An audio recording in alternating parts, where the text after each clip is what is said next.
এবারের আইপিএলে একমাত্র বাংলাদেশি হিসেবে খেলছেন মুস্তাফিজুর রহমান।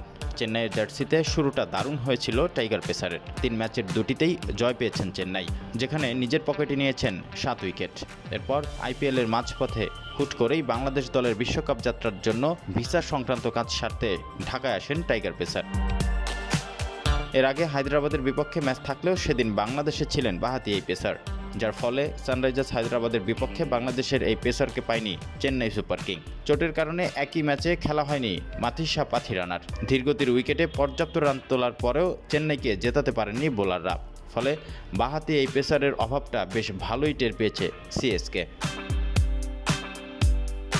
এদিকে জানা যায়, ভিসা সংক্রান্ত কাজ শেষে ইতিমধ্যে অবশ্য চেন্নাই দলের সঙ্গে যোগ দিয়েছেন মুস্তাফিজ। আজ কলকাতা নাইট রাইডার্সের বিপক্ষে নিজেদের 5ম ম্যাচ খেলতে নামবে চেন্নাই। এর আগে এখনও পর্যন্ত 4টি ম্যাচ খেলেছেন সিএসকে, যেখানে প্রথম 2 ম্যাচেই দাপুটে জয় পায় ঋতুরাজ গায়কোয়াড়ের দল। তবে এরপরই ছন্দপতন। প্রথম 2 ম্যাচ জয়ের পর টানা 2 ম্যাচ হেরেছে ডিফেন্ডিং চ্যাম্পিয়নরা। ফলে কেকেআরের বিপক্ষে আছে ফিজকে মাঠে পাওয়া যাবে কিনা সেটি নির্ভর করছে টিম ম্যানেজমেন্টের উপর।